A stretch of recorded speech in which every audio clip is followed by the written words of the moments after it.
So let's take a look at this workspace. It's a little tight, but it's where everything I do comes together. It's where all my ideas come together, where all the junk comes together, all my innovations in quotations.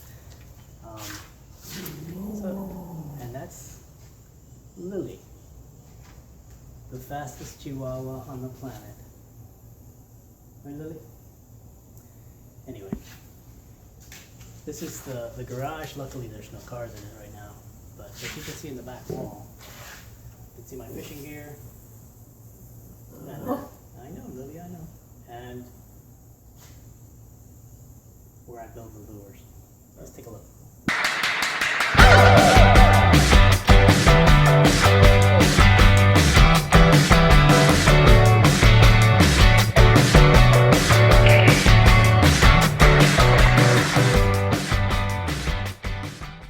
I thought today that I would do a quick tour of my garage where I do all the lure making, is where I store all my fishing gear as well for right now.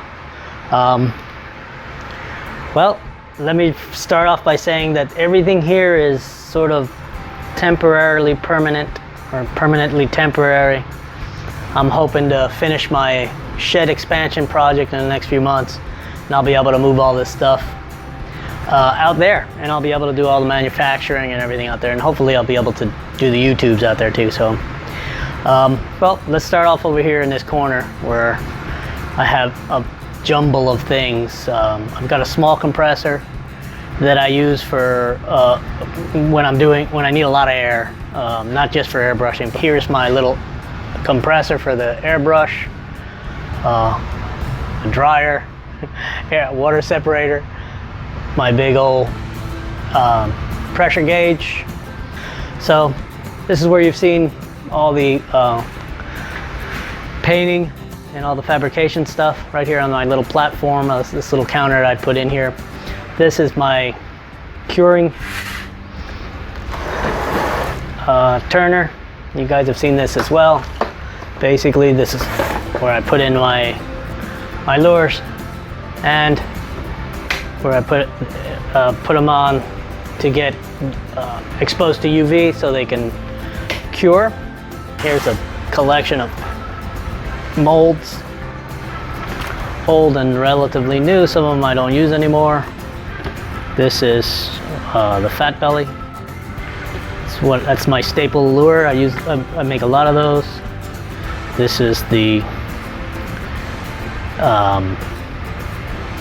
that one is called the Clone. Here's a lure I call the Flea. It's a floating, rattling, lipless crankbait. Really good lure. This is an early lure I made, and it's a fixed hook crankbait, and the idea was to make a weedless crankbait that you could bounce off the bottom and not hang up on anything. It had a minor flaw, and that is that's actually how it gets pulled through the water. Of course, the dive lip I would cut in later, depending on how deep I wanted to dive. But you can see where the hook would normally be embedded in here, and you can see the hook shape, and it would have a weed guard right here.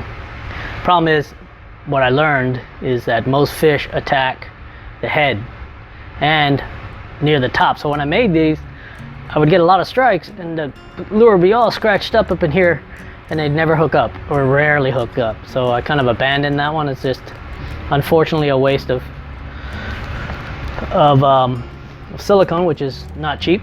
This is my Triple Belly. You can see it's a triple segmented swim bait. That works really well. This is my Split Belly, which is a separated version of the Fat Belly. So everything is a play on the bellies, right? This is the Fat Lip, which is Fat Belly with a swim lip on it, but it's basically a wake bait. So you can see I've made a lot of molds. This is a topwater mold. So weedless topwater, works really well. It's called a top slider. I love that lure. Caught my personal best bass on that thing last summer. So as you move this way, my main fishing rack for my rod and reels, these are the ones that are actually in use right now. And as you look down here, I've got a rack, kind of a rack semi cabinet for plastics. And actually what I did is as you open it up, he's got a two-sided door. But here I got another board where I keep plastics and hard lures too. Above it, what you see up there is a magnetic strip. I really love those things. I get them at Harbor Freight. They're about $5. Sometimes you can get them like $3 on sale. This is also a double-sided pegboard. That's what it's called. And you can see here's where I keep all my terminal tackle, or most of it. Hooks, swivels. Lead I keep in a plastic bin. You can see I got lure hardware, dead lures, these are homemade lures that I've seen better days, and I keep around just to keep me humble. So let's take a look. Okay, so this is my first version of the top slider. Okay, I actually caught a bunch of fish. This is the balsa hand carved version. Let's see what else. Ouch. This is my first weedless triple bodied lure. You can see it's got a double hook here, kind of stinger hooks with weed guards. It's got a dive lip.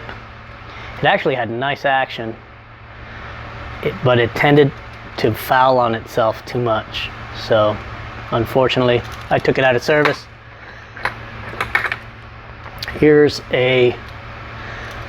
This is an absolute failure. This is a split body weed crankbait that is designed like a lipless crank. Didn't work. Terrible. Here's something I called the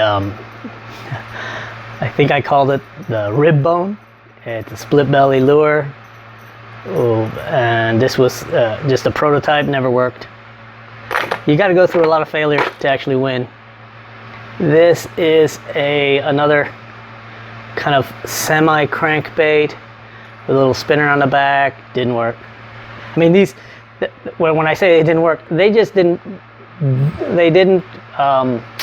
behave the way I planned to have them behave. So whether they would catch fish or not, I don't know. I don't go past that. At the point where I'm disappointed with the way they behave. Here's that weedless. This is when I rotated it around and I put that hook on top. I stopped using this as well. It had a very erratic wobble, and I really didn't like the way it worked, but it's a halfway decent looking lure, come to think of it. Here's one that actually caught fish. You can see it's foiled and destroyed. So I guess I didn't like it enough to keep making it. Here is I wanted to make a needlefish, and this is hand carved wood. I did use this, and it almost worked like I wanted it to. It really didn't have the action that I wanted it to have. I played around with different types of lips, no lips, but it never really worked like I wanted it to. I even added a lip on the tail, believe it or not, to give it a little bit of extra bubble and wobble. This is one of my first, what did I call it? Oh, this is the fat lip. This is actually a really good lure, and you can see it's beat up. I caught a lot of fish on this thing. But it's a semi-wake bait, goes down about 8 to 10 inches. Almost wakes, not quite, but works really well. This is one of my early you can hear the rattle in it. This is one of my early clones, and no foil, no chrome. Here's one that had some foil in it, but you can hardly see it. It's beat up. This one I took out of service because the finish is coming apart. This is a really nice lure, but I banged it on something, knocked the lip off and a chunk of the nose off it, unfortunately. But I keep it around just because of the colors. I like the colors on it. I might have to replicate those colors. And this is the predecessor to the clone. And you can see it has a similar shape. It's got some foil on it. It actually works pretty well. I took it out of service because it's a wooden lure. And wooden lures just, you know what, after a while they really just start to disintegrate, and I wanted to keep it around. And this is one without a lip. It's just a jerkbait. And you can see that's all foil. And you can see the makings of a chrome, gold chrome in it. Anyway, those are old, out of service, retired lures that I've made in the past few years. Hope this kind of gives you an idea of what you're looking at when you're watching the videos. Thanks for tuning in.